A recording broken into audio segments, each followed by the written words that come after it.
The Secrets of Doctor Who is brought to you by the StarQuest Production Network and is made possible by our many generous supporters. If you'd like to support the podcast, please visit sqpn.com/donate. You're listening to The Secrets of Doctor Who, episode number 92. On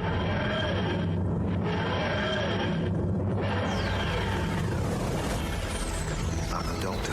I've lived for over 2,000 years. I am Scottish. I can complain about things.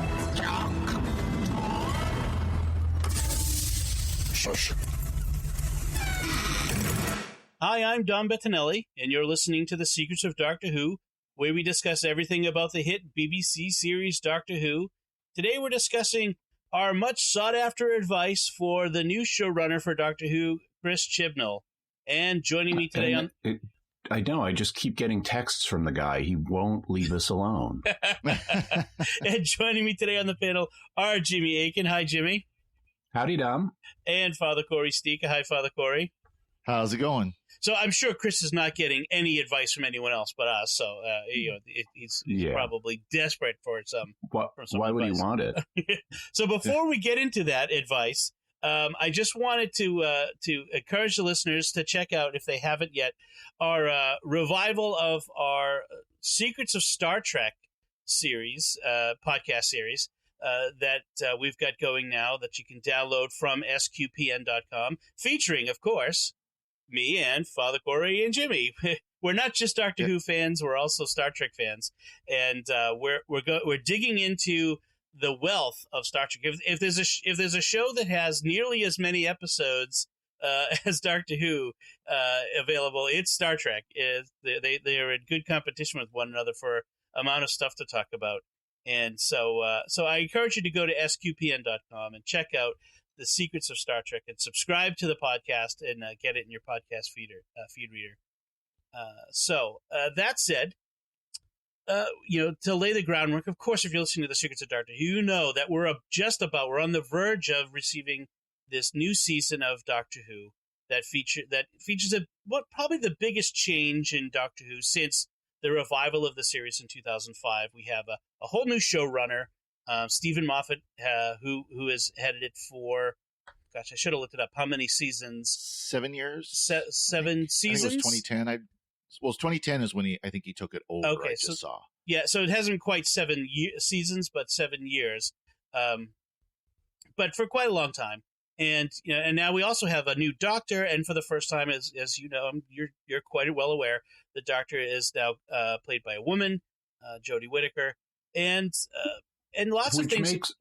Which makes this not just the biggest change. I mean, it's easily the biggest change since the revival of the show in 2005. It may be the biggest change. We'll have to see. It may be the biggest change in the show since Patrick Troughton became the second Doctor and we had the first regeneration. That's a good point. Yeah, depends on how profound they make the effects of the recasting, when they could play that different ways. So let's talk about that as our first bit of advice. So what is it? How would you advise Chris Chibnall to deal with the Doctor now being a woman? Should this change be a big part of it? Should the idea that the first episode or the first season even be all about the Doctor kind of adjusting to the differences between from being a man for 1,000 years, because the Doctor is 2,000 years, 2,000 years old, to now suddenly being a woman, and how different that is, and how, I mean, because you can get into all sorts of things. Like you get into how people treat women differently, and from a man's perspective, being a woman suddenly, kind of like a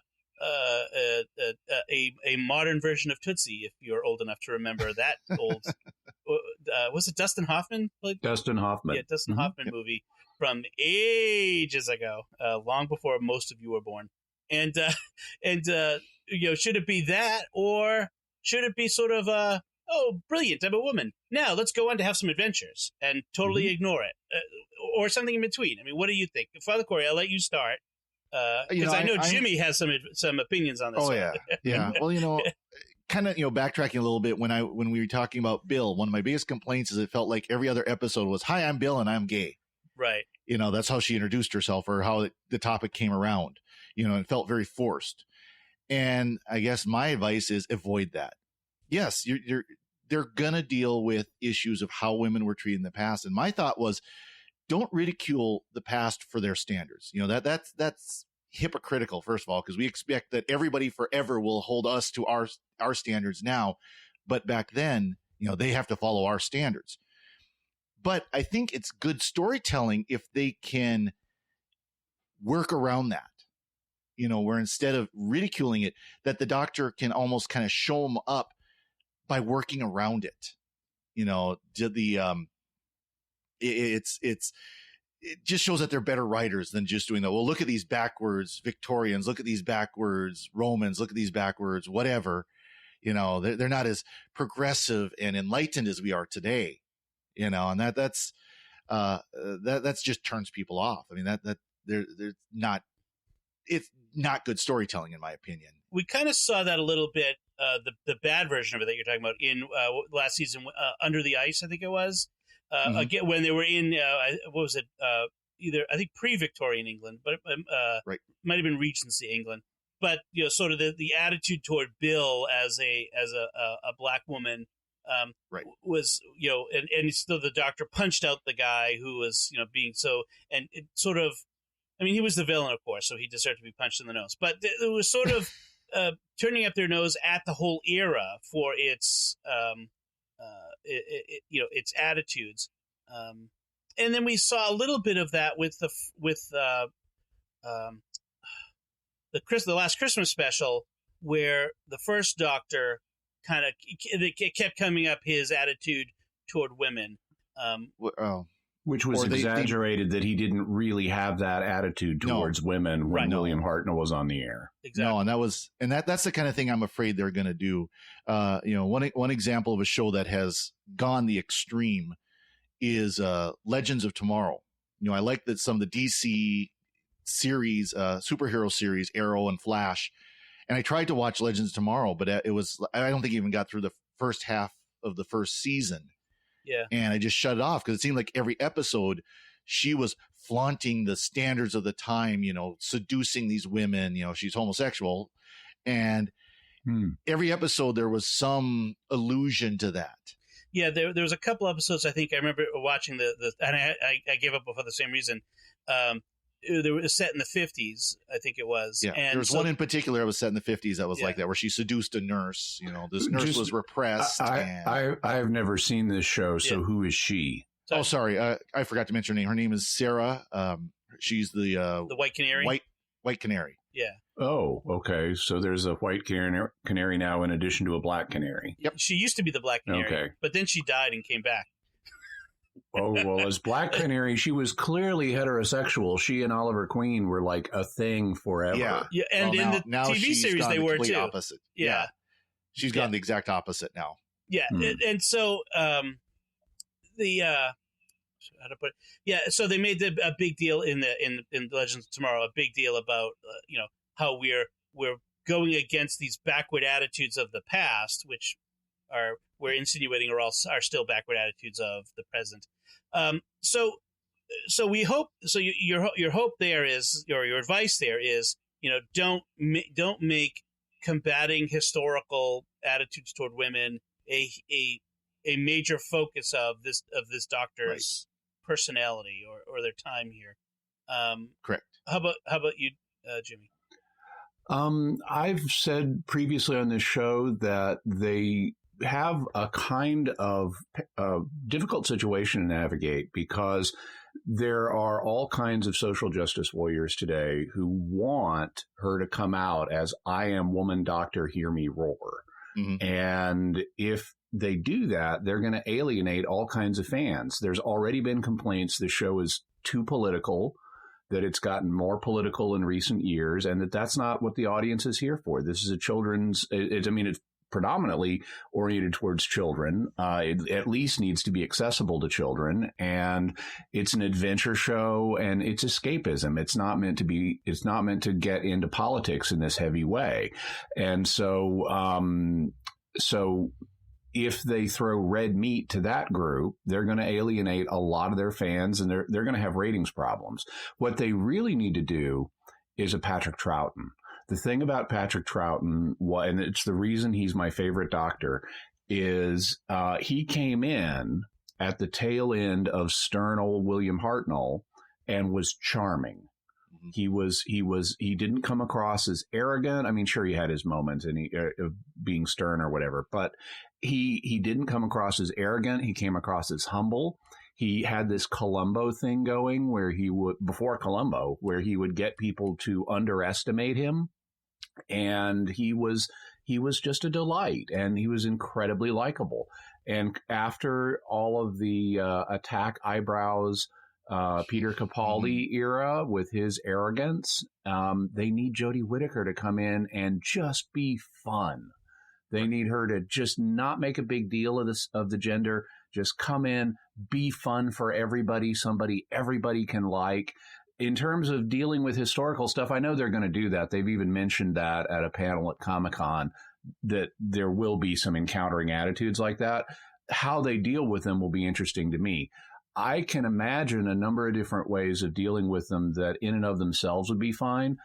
For one thing, the wise woman archetype has been part of human culture since forever, because there have always been wise women. And the Doctor can cast herself in that kind of light as, through her and her companions. She's the wise woman type. Also, from time to time, she could even be a little flattered by the ideas of, she's getting special treatment.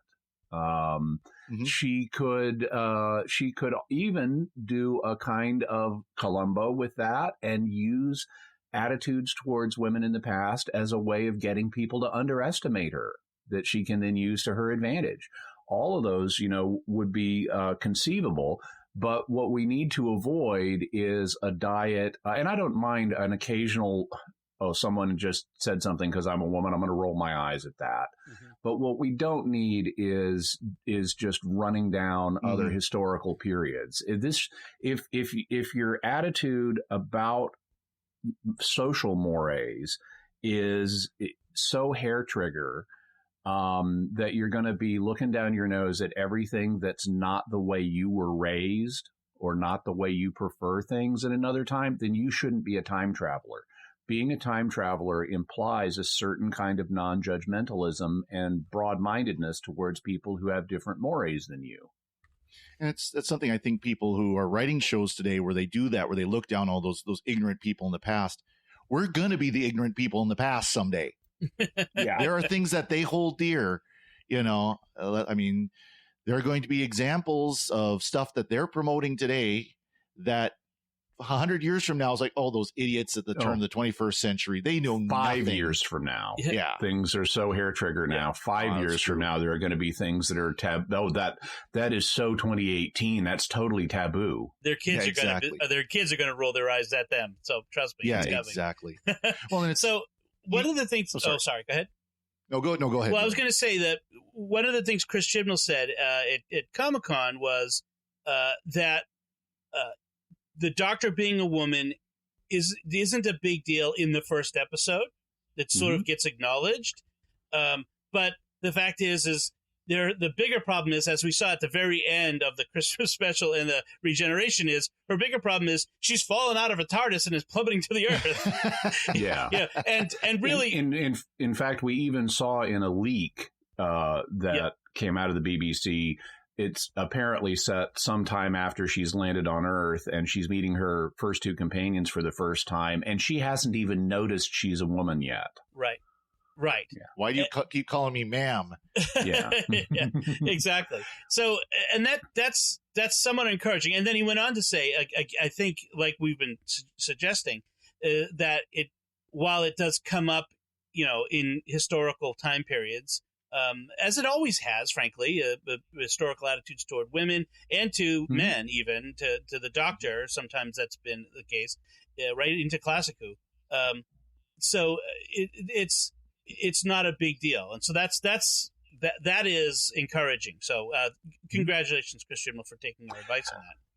By the way, one thing that, and in watching a panel from this summer's Comic-Con, it was interesting to see how they handled this. And there was a particularly telling moment right at the end of the panel where they were asking each of the actors, what does it mean to them to be on the show? And, that's kind of a nothing question for most of them. It's like, oh, it's the greatest thing ever. What are you going to say? But when it came Jodie Whittaker's time to answer, she was the last one. And she wanted to say something about that it's meaningful to her as a woman to play the Doctor, which, of course, is entirely reasonable. She did it in such a way that it was clear that they had thought through very carefully how to handle the issue, and they did not want to alienate people. Mm-hmm. So what she said was, growing up, I would see all these people on television who didn't all look like me, and it really means a lot to me to be playing those kind of roles now. And in the future, everybody can, see heroes on TV that look like them, and they can grow up and play these roles too. And it's obvious, what she was saying is by they didn't look like me, she meant they were men. Right. But she was avoiding using potentially more inflammatory terminology. So it looked to me like they were trying to address the reality of the issue. I mean, this is a significant change for the Doctor. It's a significant thing for Jodie Whittaker, but they were trying to do it in a way that didn't alienate people. And to me, that was a hopeful sign. And that definitely is, because one of the things that I had written down of a don't, I can be like my don'ts and do's. Yeah. Is don't get preachy in this show. I mean, so much we're going to talk about is don't get preachy. First of all, that's my job. I'm a Catholic. That's my job. Don't take my job. You won't do it as good as I do. Trust me. No. And as you kind of you mentioned earlier, Jimmy, we want to be entertained. We watch this show because we want to be entertained. We want the escape for 45 minutes that this show brings. Gosh, there's enough. Actually, I think they're doing an hour. Yeah, there's enough junk on social media and in the news. We want to get away from that for a while. We want to jump in the TARDIS and go someplace where you don't have to worry about it. Yeah. And we don't want the issue of the week forced on us. Again, there are so many shows that they feel like they have to preach about whatever the issue of the week is. And it just becomes tiresome. I think there's going to be some of that on this show as they go to some other time periods. But hopefully we won't get too much divisive stuff involving gender. Mm-hmm. Exactly. So you mentioned the what we sometimes call the fat pope thin pope problem, which is the change of personalities, from stodgy William Hartnell to funny comic Patrick Troughton, and so we're going from attack eyebrows Peter Capaldi to this Doctor, and we've already heard that when asked to describe the new Doctor, Jodie Whittaker says that she's fizzy and full of wonder. Chris Chibnall has said things like he harkens the new Doctor to a bit like Matt Smith, for good or for ill. Hopefully without the Matt Smith arrogance. Yeah. So, but what should this new Doctor's, what is your advice to Chris Chibnall for how this new Doctor's personality should emerge, especially, after the first episode and the post-regeneration craziness? What should the new Doctor's personality be like? I definitely agree with tone down the ego, get rid of the ego. Some of the best doctors are the ones that would regularly have to say, I don't know what's going on. Let's find out. Right. How many adventures would start out? I have no clue what's going on, but you know what? We're going to figure this out. And also some of the more beloved episodes, at least in my opinion, both classic and New Who, are the ones where they don't take themselves quite so seriously. As much as we love Doctor Who, it's not deep science fiction. It's not deep, heavy, hard-hitting science fiction. It should be light. It should be fun. Yes, they can deal with difficult subjects. They can deal with, menace, and it's also a little bit scary usually, but don't take itself so seriously. Unfortunately, I think that's something that's happened with New Who, is sometimes it gets itself a little too serious. And Matt Smith actually was a good example of that. Yes, he was humorous, but I think there were episodes during Matt Smith where I think he got a little too serious about himself. He was just too arrogant. Yeah. I agree. I think they really need, I think their model should be, if possible, even nicer version of Patrick Troughton. This doctor needs to have a sense of adventure. She needs to be fun. She needs to be funny. She needs to have wonder. And she needs to be humble, which is something we have not had in new era Doctor Who. We did have it in Classic Who. Peter Davison's doctor was humble. Patrick Troughton's doctor was humble. But we've had a run of varying degrees of arrogance up to this point. I mean, we've more had the Sixth Doctor model of arrogance a bit than we have had, say, the Seventh Doctor, even Sylvester McCoy, who was even more humble often. I mean, I love some of the most of the New Who doctors, but you're right. The especially with Stephen Moffat, he tended to amp up the characters and the arrogance and the attitude and the greatness of the man to a point where he turns it up to 11. Yes. He turns them up to 11. Yeah, exactly. So, I saw what you did there. Yeah. So I agree. Make the Doctor humble, fun, a sense of, I like the idea that hearing that a sense of wonder, that should be good. So, we're all big fans of the show. You guys have been fans a lot longer than I have, as I always point out. But I've also been a fan of the New Who for a long time now myself.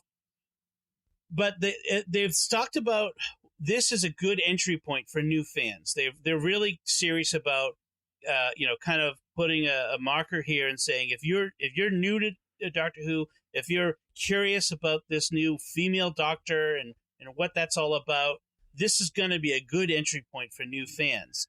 And they've made a direct appeal to fans to go out and tell your friends, if you have any interest, now is your time to jump on. Exactly. It was just like the return of Doctor Who in 2005 was. What balance should they strike between making it accessible to new fans versus servicing the older fans? Because when you I suppose I should point out, when you make something accessible to new fans, it sort of means, well, in a pejorative sense, you might say dumbing down. But what it really means is now you have to sort of explain things again, or you have to kind of go back to basics. And you can't just throw a Dalek on screen and expect someone to know what it is, or most people know what a Dalek is, actually, even who don't watch Doctor Who. But you can't just throw, say, a Zygon on the screen and expect people to know what it is, if you're catering to new fans. So what balance, how should they strike this balance between those? I think that what they need, I mean, they obviously need to include both elements, or you're going to have unhappy people. If you have no references to the classic series, you're going to alienate the longtime fans who want to know how it relates and they want to hear references to things. If you had too much of that, you're going to alienate the new viewers you're trying to bring in. So what I think they should do, and what I think they're going to do, is largely go with all new monsters. We may see a classic monster in the season finale or something, but it's largely going to be all new, so you don't have a baggage of having to, give everybody the backstory of the Zygons or the Cybermen or the Daleks. But there will be references on the dialogue level to classic things, just little throwaways about, oh yeah, I remember when I was on this planet, and we will know as the longtime fans what they're referring to. But if you're a new fan, that'll just kind of blow past you. Okay. Father Cory, do you have any advice on how to balance those? Interesting. I think they should really go back and look at 2005. look at the introduction of New Who. I think that's one of the reasons why it has succeeded, is because they did have a good balance. The first couple of episodes, about the only thing, I mean, they had the Autons, but they were kind of a throwaway alien anyways. They were just there to set up, this is the Doctor, this is the TARDIS, this is, who the Doctor is, this is setting up a companion. If you didn't know that the Autons were from Classic Who, it didn't matter. Like, I didn't know until I talked to you guys. And I think that was kind of the point, is they were just the alien of the week to get us into the story. And I think it wasn't until I think Dalek was the third episode. I can't remember. Yes. Third episode, fourth episode. I can't remember which. Yeah. But it was, there was a couple episodes under the belt before they got into, okay, now we're going to start bringing in the Classic Who monsters. And actually, that was a good episode because they showed like the Cyberman head. They showed a couple of trinkets from Classic Who, if you will. And I think they did. That's what they need to do, is they need to go back and look at that. Now, maybe they don't need to go all the way to ground zero like that did, but it's still a good reference point for them going forward. It's a good model to follow. Yeah. Yeah, my sense is they're going to go even lighter on the classic stuff, at least this first year. Which is fair enough. I mean, that's not a bad thing either. There's nothing to say. I'm sure the Daleks will show up because I think they still have that contract where they have to have them every year, but... Yeah.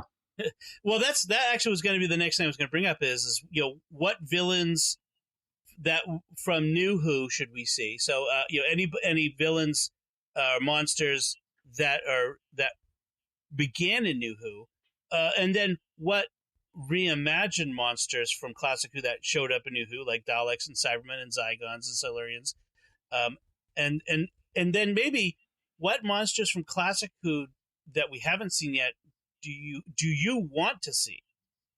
So I mean, any of those things. I don't think there are many. I mean, I'm sure if I sat down with an episode list and went through all the monsters in the New era, I could find some that are worth bringing back. But the only ones that are really standout to me are the Weeping Angels. And unless you've got a great new thing to do with the Weeping Angels, I don't see why you'd want to bring them back. In terms of Classic Who, there's a lot of stuff you could bring back. I'm kind of tired of Daleks and Cybermen for right now. We just got the Mondasian Cybermen back, and that was good. They are the most effective form of the Cybermen, where you can tell there's a human under there. Mm-hmm. But we've just had them, and so I don't want to see them again immediately. Daleks, I've seen so many Dalek stories doing so many different things. I hope they just show us Daleks doing something kind of like they did in that trailer in the most recent season where they introduced Bill, where we just saw Daleks very briefly. They didn't focus a whole story on them. I'd like to see that again, to let the Daleks have, just to satisfy their contractual obligation with the estate of Terry Nation. Maybe they could even renegotiate that and say, okay, we don't have to do it every year. But I'd like to see something very brief with them. In terms of who, I don't really have any burning, I want to see this again. I kind of wish I have. I mean, I'd like to periodically see various things, but I don't have a burning desire. The closest thing I have to that would be, I'd like to see the Zarbi again. I think if you really want to do something wondrous with, and show off Jodie Whittaker's sense of wonder that they've been touting, go back to the Web Planet and show us the Web Planet with modern production values. That would be fascinating. If you're not familiar with that, it's a William Hartnell episode from back in the time of the first Doctor, and they've never been back to it on the TV show. But what they tried to do was imagine a planet where the biosphere included multiple sentient or semi-sentient races based on insects. And it, at the time it was chicken wire and chewing gum budget. but they really threw their hearts into it and really tried to make it impressive. And just watching it in black and white, and yeah, it's a children's show budget, but they really put a lot of imagination into this, and it's really cool to watch. And I'd love to see that with modern production values. Okay. Father Cory, do you have anything, the advice on the monsters? Well, I'm sure we'd love to see the Slitheen again. No. No. Do not bring back the Slitheen, period. No, just kidding. As far as creatures are concerned, there really aren't any that stand out as we need to see these again. I know it's been talked over and over again. I would like to see the Ronnie again. That was a character that was used 3 times in Classic Who, and then completely dropped. Okay, but if we're going to have the Ronnie, it needs to be a male Ronnie now. Oh, there you go. Well, there were several in the Classic Who. There were several Gallifreyan Time Lord villains that showed up. In New Who. We generally had Rassilon and we had the Master, and that was pretty much it. Right. Yeah, I kind of put the Master in a separate category. I do want to obviously see the Master again at some point, right, and I wouldn't mind seeing Missy, right, and seeing how she relates to Jodie Whittaker. I also wouldn't mind seeing River Song and how she relates to Jodie Whittaker. In terms of Time Lords, also I would really like to see the Meddling Monk. The Meddling Monk was the first Time Lord we ever met, other than the Doctor and Susan. He shows up in a couple of episodes of the show, and he's been in a number of Big Finish things. But he's kind of like the Master, only less evil and more humorous. He's a trickster. He's not really. He's a little selfish and stuff, but he can stray over the line into goodness more easily than the Master can, and I think that makes him a more ambiguous and a more fun character. Can you remind me who was the professor in Shada? Professor Chronatus. Chronatus, right? I mean, that was kind of a fun character. I mean, he was somewhat complex in that he was, a good guy that might not have been a good guy at one point, and the kind of a couple different things. I mean, that's sort of. I would like to see more of the Gallifreyan race, more Time Lords, of varying types, of like different kinds, not just Doctor and Master, but of that's a whole race of people. Let's see the different personalities, different types. And we had the War Chief, remember him from the second Doctor. Bring him back. He got disintegrated, but we could bring an earlier version of him back. Exactly. When you mentioned the Weeping Angels, Jim, it kind of brought up something for me, which is a classic problem that Star Trek had to deal with, which is you have a villain, and in the very beginning, they're implacable, they're scary, they're hard to defeat. But when you have a TV series, your heroes eventually defeat them, and then you have to amp them up a little, and you have to keep raising the stakes, and so they get defeated even though they're amped up and bigger. You had it with the Klingons, you had it with the Borg. It's just something happen, and I think that happened to the Weeping Angels. So classically, the first episode, you're in a house. It's just a house and a couple of statues that move around. That was entirely terrifying to me watching that. Yeah. And then you had a cavern full of them, and still a little creepy, especially the part where the one's coming through the screen at Amy. That was really well done. But okay, we've had this whole thing where there's a cavern full of them, and now we have the Statue of Liberty-sized Weeping Angel. Yeah. I mean, I'm like, where do you go from here? I think that's the problem that we had, and I think I can tell you where you go. Okay, go ahead. Originally, and to play off of your analogy, originally the Klingons were monolithic. They were just these generic bad guys who were loosely modeled off communists, and they had really no individual personality.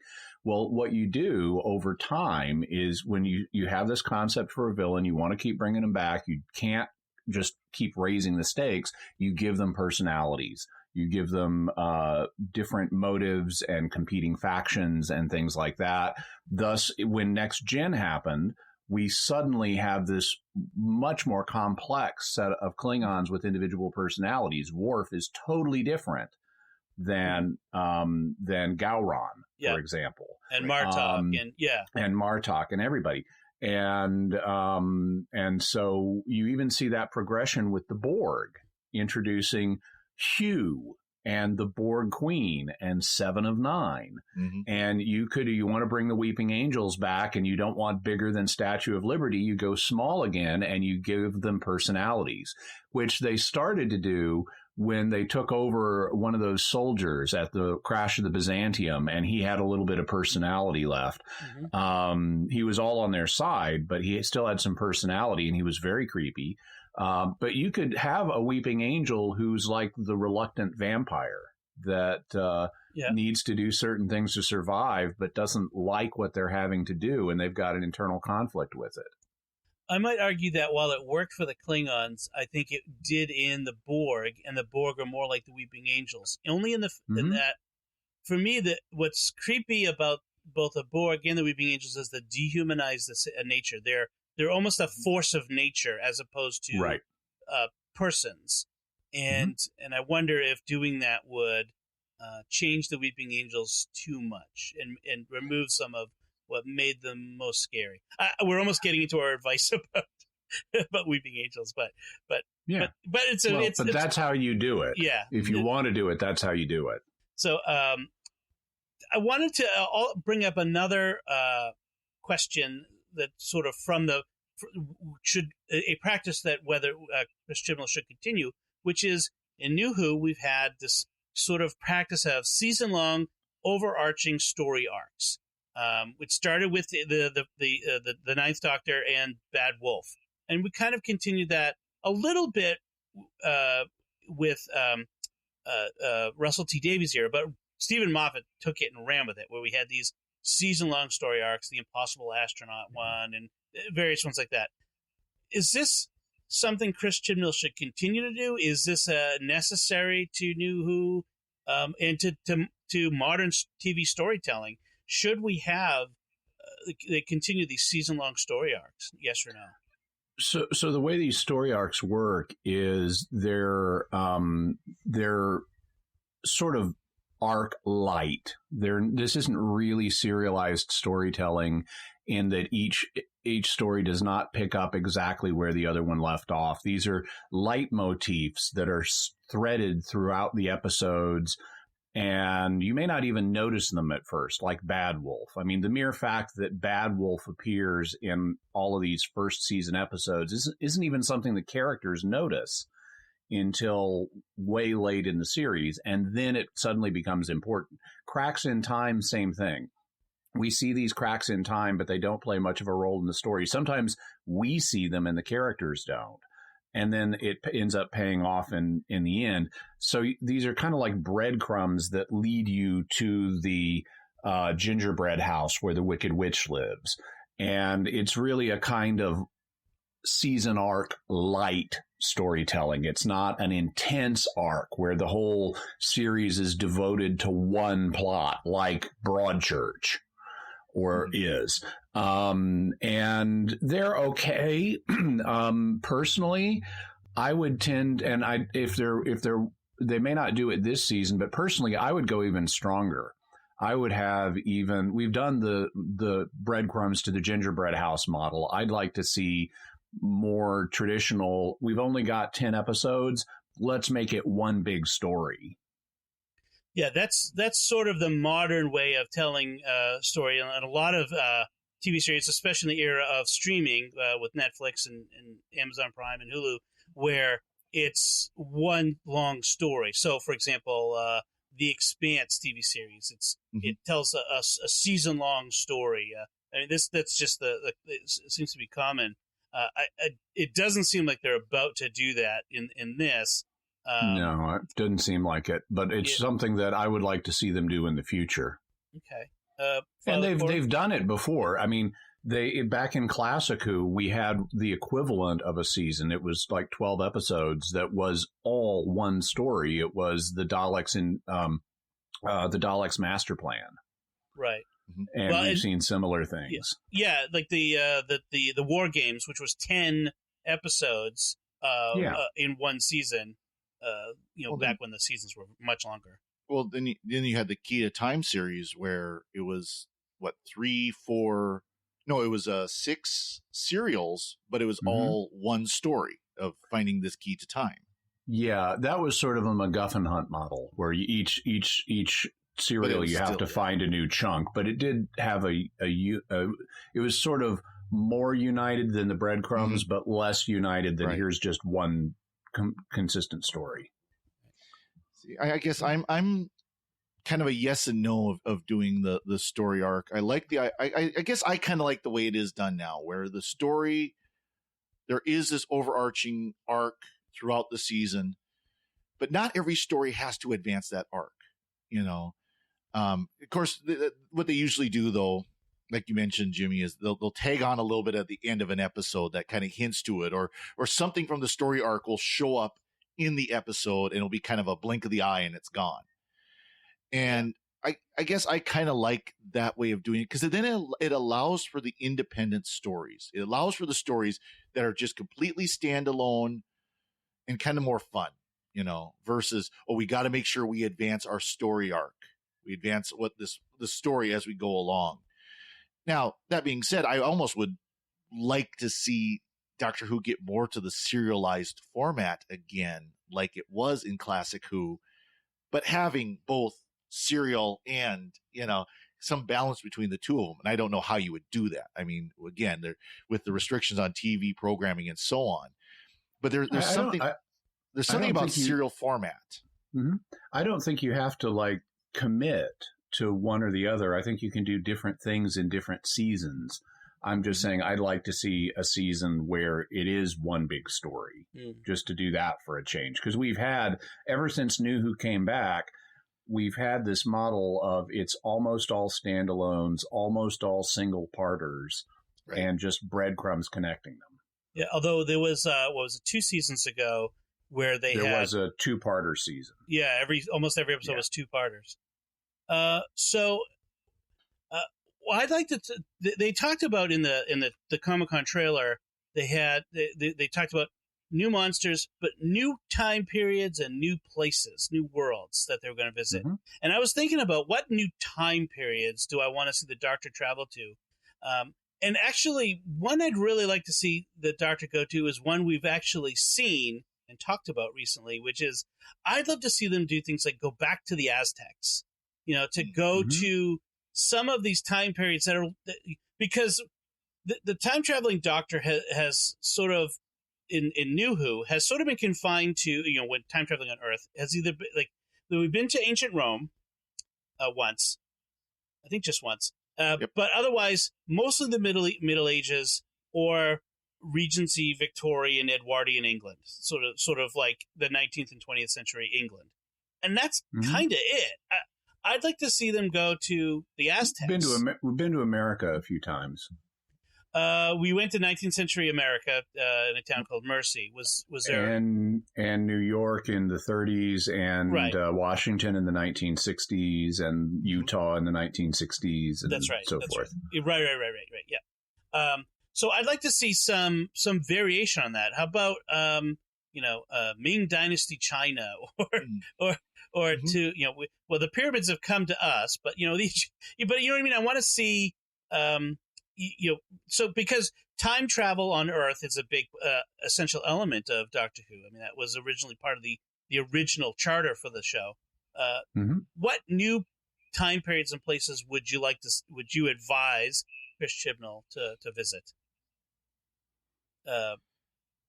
Either one of you. I'm trying to think. I mean, there are a lot of things that really could be done. Native American, historic Native American. You know, like you mentioned Aztec, but even, you know, more northern Native American, like around here. You know, the Native Americans we have, like in North America. That's a whole continent, dude. There are a lot of different types of Native Americans in North America. I'm very, very well there. When you say around here, you live in Montana, so that sort of thing. Yeah. I guess I'd like to see them with cultures that are very different from ours. Right. You know, not just, England 100 years, 200, 300 years ago, there's still a lot of similarities in culture. They really don't explore a lot of let's go to a culture that is very different, more itinerant cultures, things, again, like semi-nomadic or nomadic, you mean? Yeah, something like that. Middle Eastern, African. Well, and that's one thing that kind of strikes me with a lot of modern TV. There's lots of talk of diversity and casting people of various backgrounds and showing characters that as they say, look like me. But Doctor Who has played it safe so very often by showing mainly things that are from Britain. Partly that's home court advantage because the audience is going to be interested in that, and partly it's because you've got BBC prop and wardrobe departments just stuffed full of things you can use. Sure. But there are lots of other cultures that either haven't been touched on or have barely been touched on. You could do the Australian Aborigines, for example. There's all kinds of time in history where you could visit. There are lots of different cultures. Not just the famous ones, but lots of different cultures that have been in Southeast Asia. Obviously, you mentioned China. There's obviously India, Korea, Japan, Thailand, Laos, the Hmong people, India. There's all kinds of stuff there that you could do. Which, when you mention the home court advantage, Doctor Who has become such a worldwide phenomenon, especially in Asia. As we saw when Peter Capaldi and Jenna Coleman did their world tour a few years ago, they were huge when they went to Korea and Japan. There were huge audiences came out to see them, and imagine how that having their own cultures featured on Doctor Who, how that would attract those audiences. Hey, BBC, this is good for you. Go out and do this. How about the Zulu? Of Africa. That would be fascinating to see. I would, there's so many stories out there possible just in time traveling around Earth that I would like to see happen. So that would be great. But even if they travel to some more places in America, that would kind of be interesting. We're still kind of exotic from a British perspective. Well, and again, it's easy enough to get American actors and American locations and that sort of stuff. So if that's a problem, I think for a lot of that obviously is money. Yes, they've got a much better budget, even by inflation standards, than they had for Classic Who. But that being said, there's still a limit to how much traveling they can do. Well, that brings to my next question is our advice for production design and location shooting. And one of the things that they've done very well, and actually that a lot of modern TV does very well, is adapting locations to look like places that are very different. I think of for example, the spaghetti westerns. Those were done in Spain, but wow, it actually looks like the American Southwest. Right. The TV show Lost was famous for filming in Hawaii, but often they had to make things look like they had episodes where the story was set in Russia, in Siberia. And they had to make it look Hawaii, make it look like Siberia, and they were able to do it. These location scouts are great. And Doctor Who has often traveled to Spain and to the Canary Islands. I think they did some shooting at, and the Azores to get some of these location shots. What do you want to see from production, both production design? These are really two different things: production design and location shooting. And production design is how the show looks. So what do you have? And maybe when we talk about production design, we could talk about wardrobe. We've already seen the Doctor's main costume, so that's not as important, I suppose. But not a fan. Yeah, we've also seen the Doctor's new sonic screwdriver. Also not a fan. Yeah, very organic looking as opposed to mechanical. It's like how I kind of describe it. But we have as of this recording, we have not yet seen the new TARDIS, either inside or the interior. Outside. Yeah, right. We've seen the exterior in that initial reveal of the Doctor last year, but we haven't seen an interior yet. So on those two things, any advice for Chris Chibnall? Let's talk about the TARDIS. Actually, what is your advice on the TARDIS control room? With the understanding that this part of our conversation may be obsolete by the time it releases to the audience. Yeah. Well, I want to see them avoid the junk room TARDIS. That was one of the things I absolutely hated when they rebooted this series. Is the console looked like the Doctor just threw a bunch of junk together and made a console out of it. This was the Ninth Doctor, Russell T Davies. Ninth Doctor, 10th Doctor. You had like ketchup and mustard squirters on it. Yeah, typewriters and, Yep. It should look like an advanced machine. No, the first Doctor's TARDIS doesn't look like that. That's because in 1960 that looked like state of the art technology. Right. Well, it did look like an advanced machine. That's what they imagined it to look for like 1960. Yeah. But my favorite console is the Peter Davison and following, where it's got buttons and switches and displays, and it looks like an advanced computer console that's going to run a state-of-the-art time machine, not something again that's a pile of junk. So that's I think that's the biggest thing, is avoid. It doesn't have to look quite as sterile as the Matt Smith into Peter Capaldi TARDIS did. That was almost a server room, dark industrial kitchen. Yeah. I think there's kind of a middle ground there they can find where it still looks advanced. I mean, my fanboy dream would be bring back the roundels, bring back the white, bring back the classic look of the TARDIS. But that's probably a fanboy's pipe dream. What I've seen, actually, there was the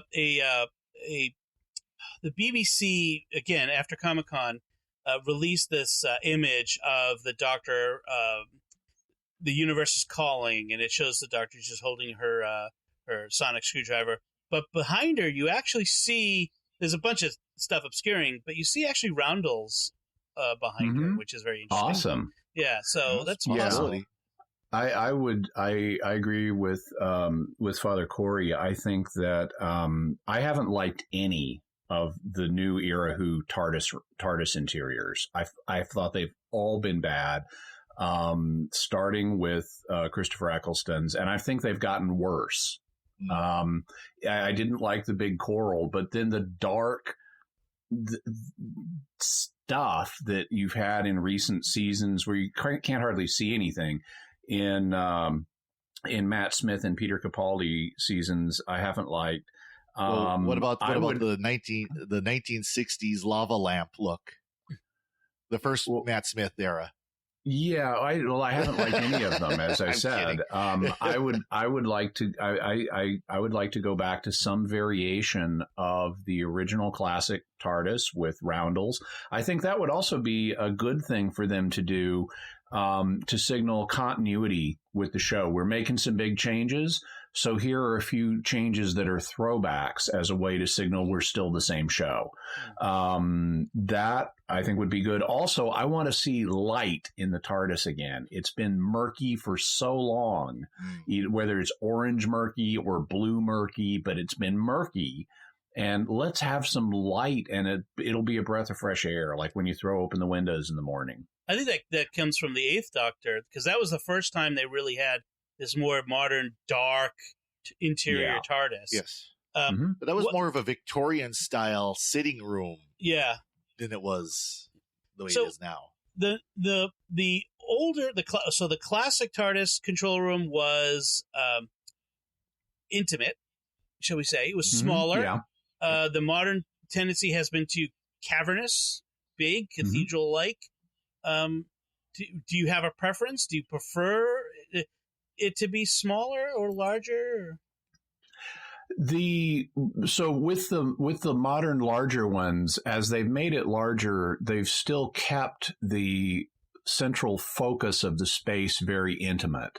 to where you have the Doctor and companions interacting basically just around the console. Mm-hmm. And that's not the way it was originally. Originally, in William Hartnell era Doctor Who, they went other places in the TARDIS. We got to see other rooms. We got to see sleeping quarters. We got to see all kinds of stuff. Mm-hmm. I would like to see that again. One of the things with the more recent designs, like even though they've made the room itself bigger, there's like this narrow little platform around the console, which is where you're forced to stand. Mm-hmm. And so it's just kind of the illusion of size. They haven't really given us size. I'd rather see them open it up. I don't care so much how big the console room is. I'd like to see more of the TARDIS than just the console room. I definitely agree with that. So here's a small production design question, but a big difference between New Who and Classic Who. Classic Who, the doors on the interior had this. They looked very different and obviously not the same as the exterior of the TARDIS door. And kind of like there was an antechamber between the exterior doors and the interior doors. Right. Except sometimes when you saw through the interior doors, there was no antechamber and you're looking right outside. So you had to have willing suspension of disbelief on that. In New Who, there's a door. The door, it looks like the inside part of the door that you see from the outside. And it pretty much is the inside part of the door, the outside. Right, exactly. Is there something to that Classic Who way of doing it that we need to recover, that you think they should bring back? No, I actually think the new design, that is one aspect of the new design that's an improvement, because there was always this conceptual problem of why do these not match and what's happening in between them. And they've effectively eliminated that by making the interior of the door look like the reverse side of the exterior of the door. That actually is an improvement to my mind. Okay. No, I definitely agree with that as well. You know, I've always thought of it, you know, that there must be like this little very, very dark, because of course the door is open and all you see is black, you know, in a lot of Classic Who. And so, there must be this very, very dark little antechamber you go through and no light from outside gets in. But of course, then they have episodes where you can see out the door and you can see what's outside through green screen technology, of course. So I do agree with Jimmy on that, definitely, as it makes that connection between the outside of the TARDIS and the inside much more clear. It feels more real that way. Feels less like a soundstage. I agree with that. So we've had some stunt casting in the past, Jimmy. You've mentioned that in some of our previous discussions. Should Chris Chibnall pursue some stunt casting, whether bringing in actors who've from the past or even characters from the past? What do you think? Is this something that this new series needs, or should we just get rid of it? Well, he's kind of done the ultimate stunt casting of casting the Doctor as a woman now. I mean, that's the stunt. and so I don't really have a desire to see more stunt casting for now. Whether it's celebrities, most of the British celebrities I'm not familiar with anyway. So it doesn't mean, most of the time when they do stunt casting, it doesn't really mean much to me. Also, I'm not really interested, except for like River Song or Missy. Michelle Gomez. I'm not really interested in seeing characters from the past at this point. I think the show needs to stand on its own. Stunt casting is something you tend to do when either opportunistically just because someone becomes available or when you need to pump the ratings. Right now, the show needs to prove itself, and that means largely standing on its own. Okay. Well, Cory, do you have go ahead. In future seasons, I wouldn't mind seeing stuff, older characters coming back. But for right now, I want to learn these people. Okay. See, the one person I'd like to see, but they missed. I think they missed the opportunity, and that was William Russell played Ian Chesterton. Yeah, they missed the opportunity because they should have had him come on when Clara was teaching there at Coal Hill School. That would have been the perfect opportunity. It would have been completely natural that at some point, the headmaster or whatever, I can't remember what his board of governors or whatever his title was, would have been perfect. Just natural that he would shown up at some point at the school and, oh, by the way, you remember me? Yeah. I'll give you 2 dispensations for Ian and Susan. Right. Yeah. Either one of them. Susan, I'd love to see that. Susan would be interesting too. Right. When the doctor was posing as a custodian at Bull Hill School, that should have happened. I mean, they should have made it happen. But yes, Ian or Susan. I mean, Susan is a very interesting case in that she's family. She's the doctor's family. I mean, she really. And then when they hinted at that in the beginning of last season by putting her picture on the doctor's desk at the university, and nothing happened with that. Right. Yeah. That was disappointing. But well, if you want to tie it into that, also, what about Jenny, doctor's daughter? Right. Also, in a way, blood. Jenny is a Mopey to me.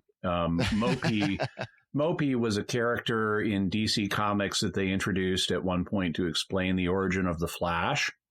He was a kind of mystical imp. He was one of the 7 heavenly helpers, and it turned out he was responsible for the lab accident that gave Barry Allen his powers. And Mopey was universally hated, and so by common consent, he was conveniently forgotten. And that's kind of what Jenny is to me. Fair enough. So, speaking of stunt casting, then in a sort of related vein, what about I think we kind of talked about this before, but we can kind of dive into this. What about a future Doctors special like we've seen in the past? 3 Doctors, 5 Doctors, the Day of the Doctor, where we have multiple Doctors together. Probably not in the first season. I mean, that's probably a bad idea. But at some point in the 13th Doctor's run, would you like to see a multiple Doctors together again, and which ones? I think it's a story that's worth revisiting from time to time. Typically, it's done on an anniversary. It was first done on the 10th anniversary. It was done again on the 25th anniversary. It's only been done, and on the 50th, it's only been done one time. That was not an anniversary. That was when they had Patrick Troughton come during Colin Baker's period for the 2 Doctors. I would not try to fit in every living Doctor. That's been done, and you're not going to get Christopher Eccleston probably anyway. And the story becomes too unwieldy the more characters you have. I actually like the approach they did in the 50th anniversary special, where they what they wanted was the 3 new Who Doctors, and they didn't get Christopher Eccleston, so they created the War Doctor. But it's basically 3 Doctors with Tom Baker appearing as a nod to the classic era. At some point we're going to hit another anniversary, and that'll be fine to do one. I don't know which anniversary. And unless you have a really good story involving the personalities of 2 Doctors, I wouldn't do it in a non-anniversary setting. We're 5 years out from the 60th anniversary. Right. Give it a little bit. And that's probably longer than Jodie Whittaker's Doctor will be around. Remaining. Not impossible, of course, but... and she can always come back for that, too. Right. Companions. What should we see from companions? I know this one. We should have companions. Yes. And so what? Right now we know that there are 3 companions in this first this coming series. An older gentleman, a young woman of Southwest Indian background. I'm not sure if she's Pakistani or Indian or something like that. And then a young black man. They very clearly in all of the promotional material make it clear that they're not using the word companion, but they're using the word friends. And in fact, in the Comic-Con trailer, the Doctor says, "Will you be my new best friends?" Which is a great reframing. Yes, a companion is kind of an old term, oldish. And before that, it was assistant. Yeah. Right. Which is a whole another way of doing it. Or snack, as Missy says. And the idea being that there's a lot more equality between the companions and the Doctor.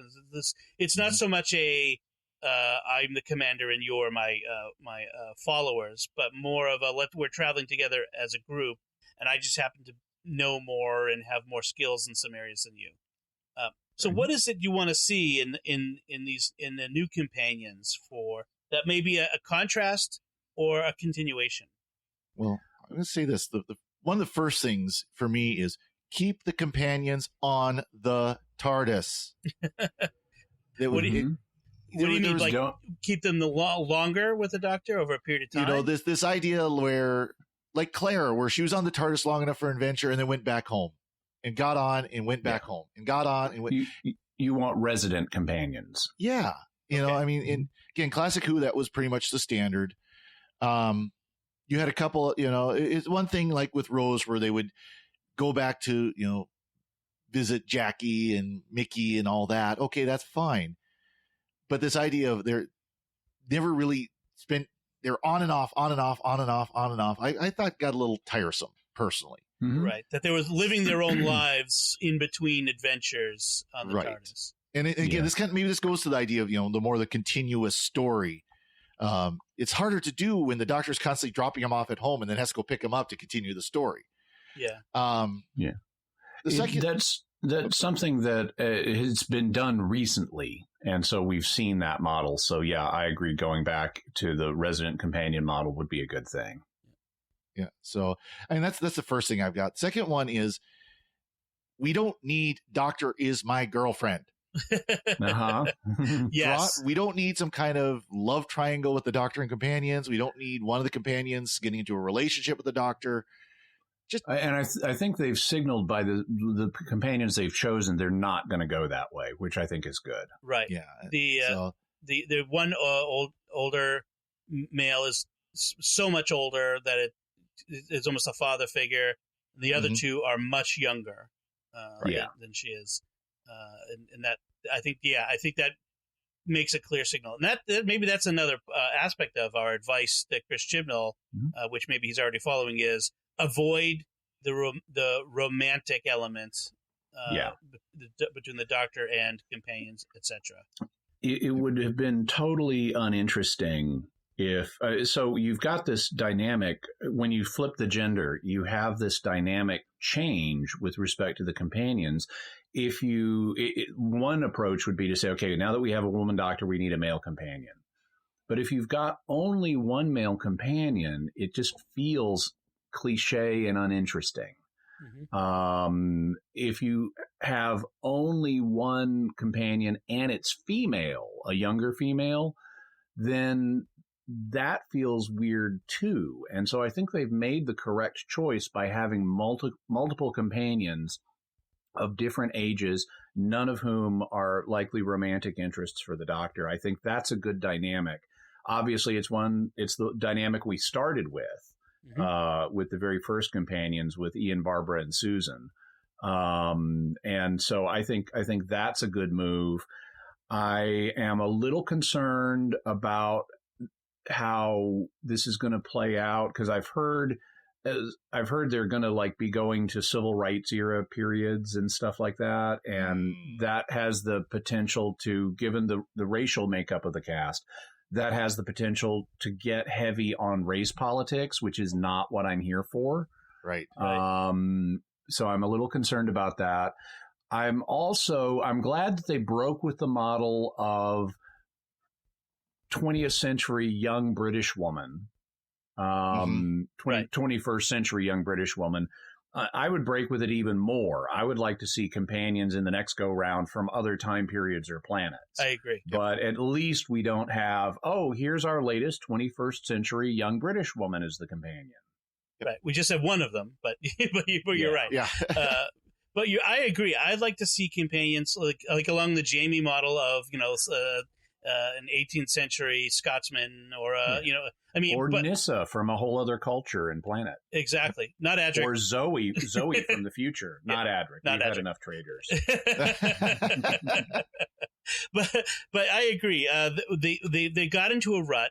Actually, I feel like the last season, the 12th Doctor, they actually kind of broke that rut a little bit, where they had Nardole and Bill and the Doctor, and there was no romantic tension between them in there at all, and there was 3 of them, and it created a nice dynamic, and I look forward to seeing that play out in a group of 4, however they do that, and I think they should continue to work on that. I'd like to see companions stick around for a little bit, maybe not as long as Clara did, as much as I like Clara, but to see some turnover slowly, not all at once. In the whole Stephen Moffat era, we basically, I mean, in Russell T Davies, we had a companion for 1-2 years tops. Yeah. Mm-hmm. And then in the entire Stephen Moffat era, we basically had 2 companions with adjuncts. Right. It was either the Amy era or the Clara era. Right. Mm-hmm. Right. And so I'd like to see more of that. I'd like to see, not that I'm not bloodthirsty, but, real jeopardy for companions. I'd like to see Chibnall break away from Stephen Moffat's inability to kill off a character. Mm-hmm. I'm wary of saying that because the first thing he's going to do is going to kill off my favorite character, whoever that is. But I don't want to see a Game of Thrones style, just slaughter them all, But yeah. But Moffat had coming from a murder show. I know. Yeah. Moffat had this tendency to like the classic is Clara, Enter the Raven. Oh, Clara has died. Oh, goodbye, Clara. Oh, till next episode. Yeah. Oh, she's not actually. She's only mostly dead. She's Monty Python dead. So I'd like to see him break from that.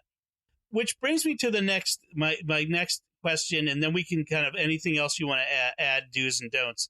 But should we see Clara in a Ishildr? They got kind of left, and Jimmy is heard from. Jimmy's heard. Well, they kind of got left, going off of their own TARDIS. The female quote unquote doctor of Clara and her companion. Clara is sort of almost Time Lordish. They're kind of out there. Jimmy, you say no. Father Cory, and I'll let you expand on it, but Father Cory, go ahead. I'm very much along with Jimmy. No. Okay. Now, the other question is, are we? At some point, I think we will. You think whether or not we should is another story. Right. But I have a feeling that's a temptation out there.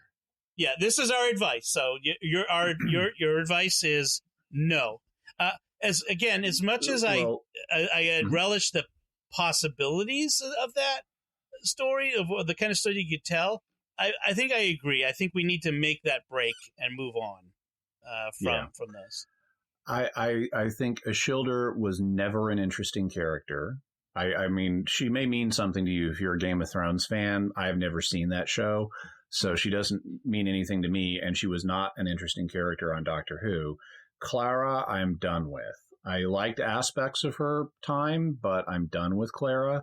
And I think Big Finish has a whole universe that any necessary Clara and Ishildr stuff can happen in. Okay. That's good. All right. So we're in agreement on that one.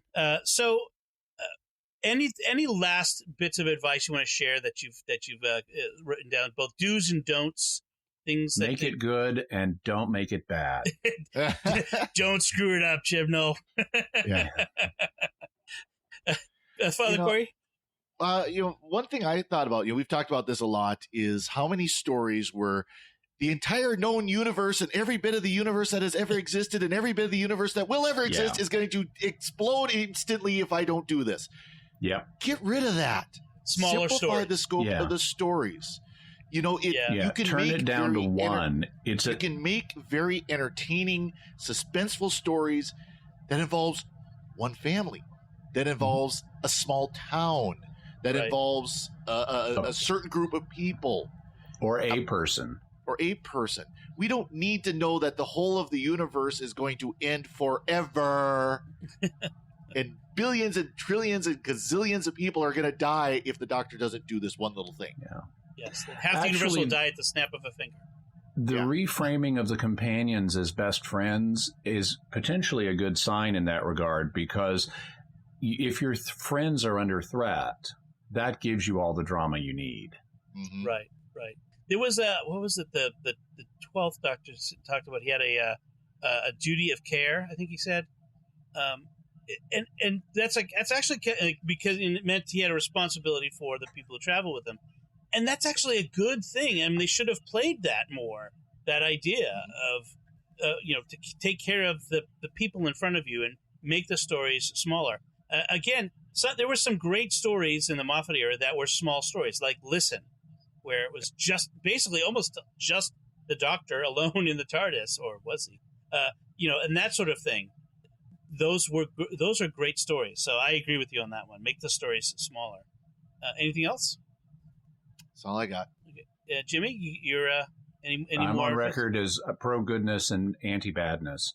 Yes, I'll join you on that one. That's an easy one for me to take. Okay, so that's our advice for Chris Chibnall. What do you, the listener, what is your advice for Chris Chibnall, or what did you think of our advice for Chris Chibnall on this? Did are we off base? Do you have a different opinion? Let us know. Get it in quick so we can get it in before they put the new series out, and they can incorporate your advice into the new series. But so let us know by visiting sqpn.com or the Secrets of Doctor Who Facebook page. Leave us some feedback there, or send us an email to doctorwho@sqpn.com. You can find links to all of our personal social media and websites on our show notes on sqpn.com. Until next time, Father Cory Sticha, thank you for joining me and sharing the Secrets of Doctor Who. Glad to be here. Thanks, Dom. Jimmy Akin, thank you as well. Thanks, Dom. And once again, I'm Tom Bettinelli. Thank you for listening. When will I see you again? Soon, I expect. Or later. One of those.